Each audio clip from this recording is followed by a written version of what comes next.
বাবাজি আমার, আমি এই হাদিস কারা তাদের উদ্দেশ্যে বলবো যারা মনে করেন আমি অনেক দিন বাঁচবো, দাড়ি হবে, বিয়ে করব, সন্তান হবে, তারপরে নামাজ পড়ব, যারা মনে করেন কিছু পয়সা পাতি আয় ইনকাম করি তারপরে তওবা তিল্লা করব, যারা মনে করে বয়স তো কেবল কত হলো 20, 25, 30, কিছুদিন আমোদ প্রমোদ করি, কিছুদিন এনজয় করি, ফুর্তি করি, তারপরে একটু দাড়ি টাড়ি পাকলে তওবা করব। ও বাবাজি, আজরাইল কারো কাছে বলে আসে না। হযরতে মুসা পয়গম্বর স্বয়ং আল্লাহর সঙ্গে তুর পাহাড় থেকে কথা বলে বাড়ি ফিরতেছে, বাইতুল মুকদ্দাসের নিকটতম একটা জায়গার মধ্যে দাঁড়ায় দেখে একজন অপরিচিত লোক। হযরতে মুসা নবীর মেজাজ বড় কড়া ছিল, বলল, কে তুমি? লোকটি জবাব দিল, তুমি কি আমাকে চেনো না রে মুসা? আমি হলাম ওই ব্যক্তি যে পৃথিবীর কারো কাছে যাওয়ার জন্য পারমিশন চাই না, পারমিশন প্রয়োজন হয় না, পৃথিবীর প্রত্যেক মানুষের সঙ্গে একবার আমার সাক্ষাৎ হবে। আমি হলাম মালাকুল মউত, মৃত্যুর দূত ফেরেশতা আজরাইল। তা তুমি আমার কাছে কি চাও? বলে, মুসা, আমি তোমার জান কবজ করতে আসছি। তো আল্লাহর পছন্দনীয় বান্দা, মেজাজটাও বড় করা। আল্লাহর সঙ্গে আমি কেবল কথা বলে আসলাম, আল্লাহ আমাকে মৃত্যুর কথা বলে নাই, তুমি আমাকে মৃত্যুর কথা বলতেছে। এই কথা বলতে দেরি আজরাইলের গালের উপরে হযরতে মুসা এক থাপ্পড় মেরে দিছে। এটা সহিহ আল বুখারীর 3407 নম্বর হাদিস। কত নম্বর হাদিস? 3407 নম্বর হাদিস, হযরতে আবু হুরায়রা থেকে বর্ণিত। হযরতে মুসা নবীর গালের উপরে বাম গালে একটা চর মারছে। এমন তেমন চর না, আপনার অবাক হবেন যে দুনিয়ার 40 জন শক্তিশালী যুবকের শক্তি আল্লাহ জান্নাতে একজনকে দিবে। কয়জনকে?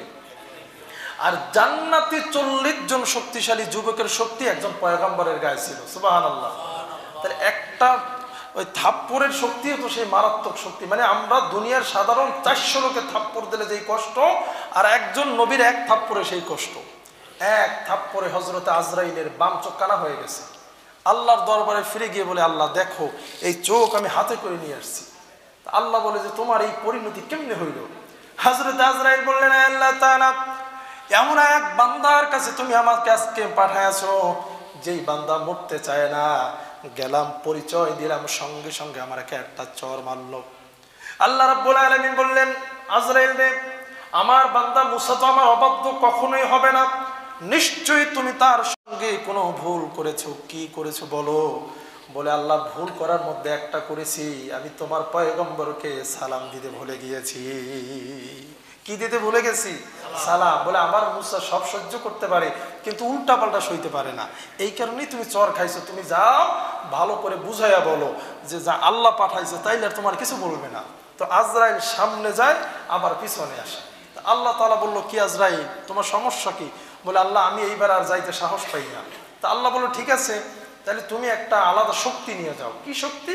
জান্নাত থেকে একটা দুম্বা অথবা একটা ষাঁড় নিয়ে যাও, এবং এটা আমার মুসার সামনে পেশ করবা এবং সুন্দর করে সালাম দিবা, আর বলবা যা যা আমি শিখাই দেবো এটা তুমি মুসার কাছে গিয়ে বলবা।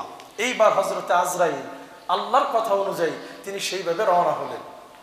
বাবাজিরা আমার, হযরতে পয়গম্বর মুসা কালিমুল্লাহ ওখানেই দাঁড়ানো। ইতিমধ্যে হযরতে আজরাইল জান্নাত থেকে একটি দুম্বা অথবা একটি ষাঁড় নিয়ে হযরতে মুসার সামনে হাজির হয়ে গেলেন। এইবার আর ভুল করলেন না, দূর থেকে আগে ভাগে সালাম দিয়ে দিলেন। আল্লাহর পয়গম্বর তিনিও তার ভুল বুঝতে পারলেন। তিনি বললেন, আজরাইল রে, আমি তোমার সঙ্গে ভালো আচরণ করি নাই, তোমার সঙ্গে অসৎ আচরণ করেছি, তুমি তো আল্লাহর পক্ষ থেকে এসেছো, তুমি আমাকে মাফ করে দিও। আজরাইল বলে, মাপ চাইতে হবে না পয়গম্বর, আমি আপনার জান কবজ করতে আসি নাই, হায়াত বাড়াইতে এসেছি। সুবহানাল্লাহ। এইটা আবার কেমন কথা? বলে, এই যে দেখেন, জান্নাত থেকে দুম্বা নিয়ে আসছি, আপনার কোনো ভয় নাই। এই দুম্বার পিঠের উপরে আপনি হাত রাখবেন, আপনার হাতের নিচে যতগুলো পশম থাকবে, লোমকূপ থাকবে, আল্লাহ রাব্বুল আলামিন আপনার হায়াতে জিন্দেগিতে অত বছর হায়াত বাড়ায়া দিবে। পয়গম্বর মুসা নবী, আল্লাহর জলিলুল কদর পয়গম্বর, তিনি একথা শুনে হাত রাখলেন না, তিনি একথা শুনে খুশি হলেন না। জিজ্ঞেস করলেন, ও আজরাইল, তুমি এসেছো কার হুকুমে? বলে, আমি তো আল্লাহর হুকুমে এসেছি। কেন এসেছিলে? বলে, আপনার জান কবজ করতে। বলে, এখন কেন আসছো? বলে, এখন একই কারণে, তবে যদি আপনি দুনিয়ায় থাকতে চান, আর এই দুম্বার উপরে হাত রাখেন, তাহলে হাতের নিচে যত পশম এই বছর হায়াত আপনার বেড়ে যাবে, এত বছর বেশি বেঁচে থাকবেন। হযরতে মুসা নবী বললেন, সবই বুঝলাম, কিন্তু আজ হোক কাল হোক কয়েক হাজার বছর পরে হলেও এই পশমের পরিমাণ হায়াত গুলো তো আমার জীবন থেকে একদিন ফুরাইয়া যাবে। যাবে কি যাবে না? বাবাজি আমার, যার বয়স এইখানে যুবক মানুষ 20 বছর, তার 20 বছর যেমন মনে হয়, আর এই 60 বছরের মুরব্বীর কাছে তার 60 বছর তেমনই মনে হয়। এই মনে হয় যেন স্বাধীনতা যুদ্ধ কালকে দেখলাম, ঠিক কিনা? যারা মুরব্বী মনে হয় না যে স্বাধীন দেখছেন সেদিন, মুক্তিযুদ্ধ মনে হয় এর সাথে আমল গেছে পরশু, এরকমই তো মনে হয়, ঠিক কিনা? ওই 20 বছরও যেমন, 60 বছরও তেমন, 90 বছর তেমন চোখের পলকে চলে গেল। হযরতে মুসা নবী বললেন, আজরাইল, আমার জীবন থেকে এই হায়াতগুলো তো এভাবে একদিন ফুরাইয়া যাবে, তারপরে কি হবে? হযরতে আজরাইল বললেন, ও আল্লাহর পয়গম্বর মুসা, আপনার হায়াতে জিন্দেগি থেকে যেদিন এই হায়াতগুলো ফুরাইয়া যাবে, সেই দিন আমি আবার আসব, আবার কলিজাটা ছিঁড়ে আমি আল্লাহর দরবারে নিয়ে যাব। মুসা নবী বললেন, আজরাইল, যেহেতু আমি তোমার খপ্পর থেকে কিছুতেই বাঁচতে পারবো না, অতএব আমি আর আল্লাহর হুকুমের চেয়ে বেশি বাঁচতে চাই না। তুমি আমাকে বাইতুল মুকাদ্দাস মসজিদের কাছে নিয়ে চলো, সেখান থেকে একটা ঢিল মারলে যত দূরে যায় তত দূরত্ব পর্যন্ত নিয়ে আমাকে তুমি জান কবজ করে কবরস্থ করে দাও। নবীজি সাহাবায়ে কেরামকে বলেন, ও সাহাবীরা, সেই কবরটা মেরাজের রজনীতে বাইতুল মুকাদ্দাসের কাছে আমি দেখে আসছি, লাল টিলা, লাল মাটি, লাল বালু।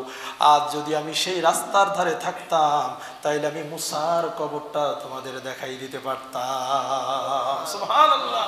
বাবাজিরা আমার, কি বুঝলেন? পয়গম্বর মুসা এত কৌশল করেও তিনি বাঁচতে পারলেন না। আর মৃত্যুটা কেমন মৃত্যু, শুধু যে মরেই যাবেন তা নয়, বরঞ্চ দুনিয়ার কামাই রোজগার, অর্থ সম্পদ কিছুই নেওয়া যাবে না।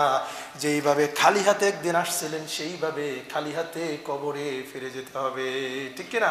কোনো পয়সা করি নেওয়া যাবে? কোনো সম্পদ নেওয়া যাবে? ক্ষমতার কোনো পার্সেন্টের সাথে নিয়ে যাওয়া যাবে? কিচ্ছু যাবে না। যেমনে আসছেন তেমনে যাবেন। পার্থক্য এতটুকু, আসছিলেন বিনা পোশাকে, উলঙ্গ অবস্থায়, বাচ্চা শিশু হয়ে, আর চলে যাবেন 3 টুকরা কাপড়ের মালিক হয়ে। এই পার্থক্য তো এতটুকু না, আর কিছু আছে?